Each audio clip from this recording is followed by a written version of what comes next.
Olá, tudo bem? Estamos de volta com o Código de Ética do Assistente Social, artigo 10º e artigo 11º. Nós paramos o nosso debate aqui ontem, nesses artigos, vamos continuar a partir daqui. Lembrando a todos que esse canal aqui da página Serviço Social Brasil está aberto ao público e todos podem participar clicando aí em seguir a live, né? Você clicando em seguir a live, toda vez que eu entrar ao vivo você será notificado. Então, capítulo 3º do Código de Ética, das relações com assistentes sociais e outros ou outras profissionais. Artigo 10º. São deveres do assistente social: a linha A, ser solidário com outras ou outros profissionais, sem todavia eximir-se de denunciar atos que contrariam os postulados éticos contidos neste código. Então aqui já estamos falando sobre o vídeo que foi gravado há alguns minutos atrás, que é o vídeo de interdisciplinaridade. Acabamos de gravar o vídeo. Então aqui já estamos falando sobre o mesmo assunto, a capacidade de trabalhar com outras profissões. É o famoso trabalho em rede, um dos primeiros tópicos ali daquele vídeo. Ser solidário com outros profissionais, sem todavia ser conivente com erros, né? É basicamente o que está dizendo esse código de ética. Então há que se ter aí um famoso jogo de cintura, na linguagem bem popular, bem brasileira, para poder negociar as possíveis contravenções, para que haja uma superação das mesmas, ou não havendo a denúncia necessária. Porque, de acordo com o Código de Ética, você não pode se tornar conivente de práticas contraventosas, que sejam contrárias aos postulados éticos contidos neste Código. Artigo 10º do Código de Ética do Assistente Social. São deveres do assistente social, a linha B, repassar ao seu substituto as informações necessárias à continuidade do trabalho. Esse é uma linha muito importante que eu quero me deter sobre ela. Repassar ao seu substituto as informações necessárias à continuidade do trabalho. A construção de um projeto de emancipação política de um determinado grupo de usuários dentro de um território pode levar anos. E normalmente, quando se troca um gestor municipal, acaba se trocando alguns profissionais que estão lotados em algumas instituições. E, em função disso, grande parte deles acaba consumindo a documentação que existia ali, perdendo, extraviando ou mesmo dando fim, como vi recentemente vários históricos que aconteceram, e que são faltas gravíssimas de acordo com o Código de Ética. Numa determinada instituição de habitação, não muito distante da região onde moro, não vou dizer o nome por uma questão de ética mesmo, mas só tomando como exemplo. Havia um grande banco de dados da Secretaria de Habitação em relação aos usuários daquela política pública. Quando houve a troca de gestão, toda aquela documentação foi perdida, extraviada, queimada, e o trabalhador, o profissional que veio assumir aquele campo no mandato posterior, não tinha informação nenhuma, teve que começar o trabalho totalmente do zero novamente, porque toda a documentação foi extraviada. Então, se você chegar, e aqui vai a minha orientação, numa instituição que, abre aspas, já tem anos que está lotada naquele território, e você não encontrar documento nenhum no território, você assistente social, você tem a obrigação de lavrar um termo, um ofício, um documento, uma declaração, um inventário, né? Um inventário bem feito de tudo que você encontrou lá, e levar esse inventário para o gestor municipal assinar e alguma outra autoridade. Assim você estará se protegendo de possíveis afirmações que vierem a acontecer no futuro, porque é muito comum o assistente social assumir um departamento, uma instituição, e depois não ter documento nenhum lá, e aí quando houver a necessidade, porque uma hora ou outra esses documentos serão necessários, quem acaba recebendo o ônus da culpa é quem está no momento e não quem saiu e consumiu, ou depredou, ou queimou, ou destruiu a documentação que tinha. Então você lavra, faz um inventário e pede para alguma autoridade assinar, dizendo o que tinha dentro da instituição. Assim você está te protegendo de possíveis problemas que possam vir a ocorrer dentro da instituição, tentando culpabilizá-lo ou pagar pelo prejuízo, pelo ônus do sumiço do material que deveria estar ali, da documentação que deveria estar ali. Isso acontece muito, Alisson. Não são poucas as vezes. Acontece muito. As instituições acontecem muito de sumir os materiais, de desaparecer por questões políticas, por questões de disputa eleitoreira mesmo. E aí o profissional que assume posteriormente não tem nada. Tem que começar o trabalho tudo novamente. Então você já sabe o que fazer. Para você se proteger, você faz um inventário bem feito, lavra em ata esse inventário. Se necessário, de repente até reconhecer firma, tirar fé no cartório, carimbar no cartório e guardar as vias assinadas por alguém de confiança como testemunho de que quando você chegou na instituição não tinha nada.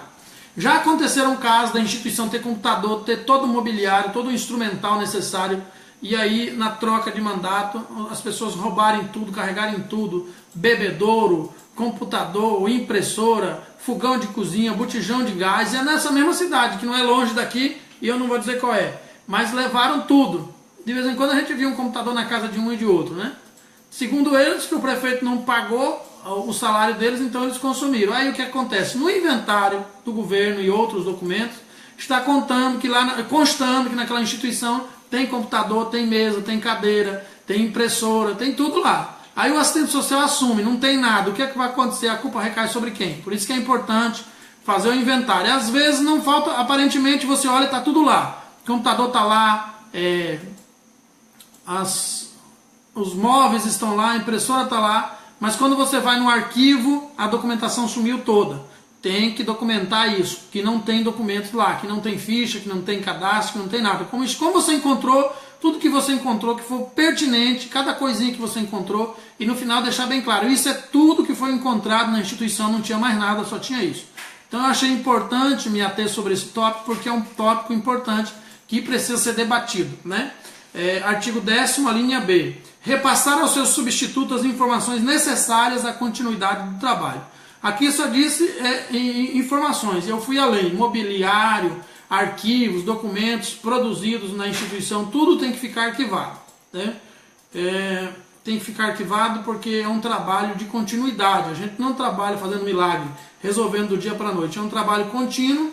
E se a gente quiser que se nós quisermos que as políticas públicas funcionem, esse tipo de atitude tem que ser urgentemente superado.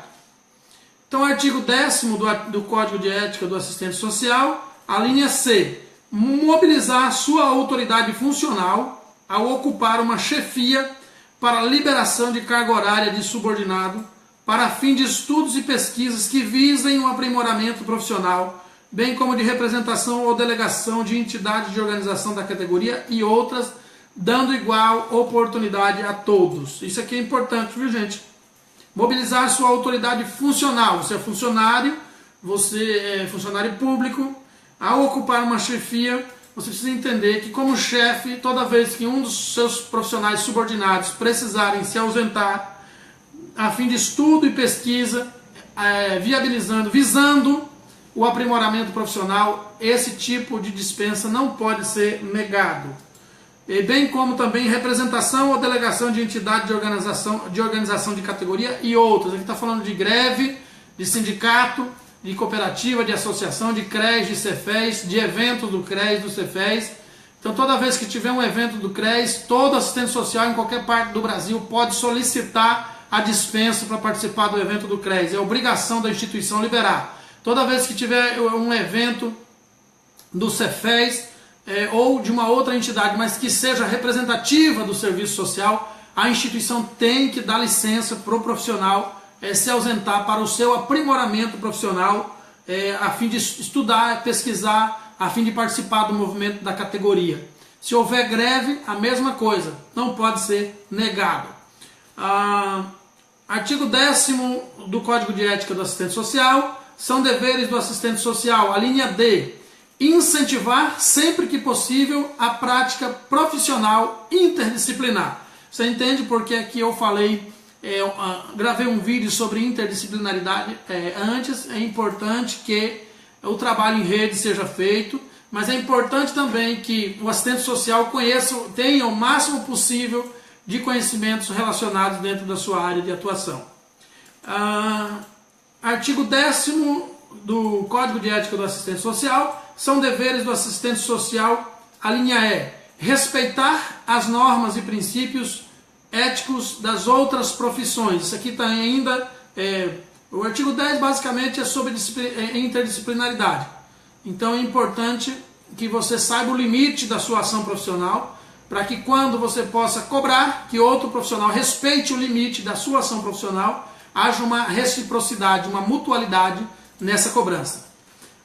Artigo 10º do Código de Ética do Assistente Social: são deveres do assistente social, a linha F, ao realizar crítica pública a colega e outros ou outras profissionais, fazê-lo sempre de maneira objetiva, construtiva e comprovável, assumindo sua inteira responsabilidade. Se você rolar a página aí, tem um artigo que eu escrevi, um artigo pequeno sobre críticos e critiqueiros. Há uma diferença. Existem algumas pessoas que tudo ela critica, mas critica sem fundamentação ética, sem fundamentação legal, sem fundamentação teórica, sem fundamentação nenhuma, baseado só na superficialidade. É o tipo limão, vinagre e limão. Tudo que ele encosta ele azeda. Só barata para botar gosto ruim. Nunca vi desse jeito. Só barata para botar mais gosto ruim do que esse tipo de gente. Então tudo ele critica, nada está bom.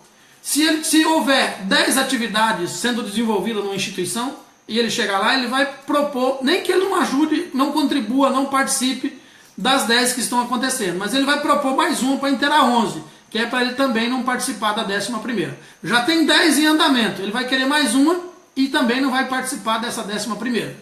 Então, de critiqueiros, o mundo está cheio. Então, para você não se tornar aquela pessoa chata, inconveniente, aquela pessoa insuportável, verdadeiro vinagre azedo, você, toda vez que for pensar uma crítica ou fazer uma crítica, primeiro pense: eu faria melhor? Essa é a primeira coisa que você pode perguntar. Eu faria melhor? Eu teria condições de executar essa tarefa de forma mais eficiente e mais eficaz? Caso você consiga responder positivamente esta pergunta, aí você já está apto para construir uma crítica, mas não qualquer crítica. Faça de maneira fundamentada, de maneira amável, amigável, de maneira coerente. Não precisa deixar de ser forte, de ser enérgico, mas precisa ter brandura. Então essa comunicação, seja ela qual for, ela não pode ser simplesmente no sentido depreciativo. Ela tem que vir, dentro dela deve estar contido a capacidade de apontar o que não deu certo e a capacidade de apontar como daria certo. E não só a capacidade de apontar, mas também de colocar a mão na massa para construir aquilo que dá certo. Quer dizer que dá errado, qualquer um pode dizer. Agora fazer dar certo ou fazer melhor, aí é uma outra situação que a maioria não consegue, mas tem prazer de dizer: está errado, mas fazer melhor não faz.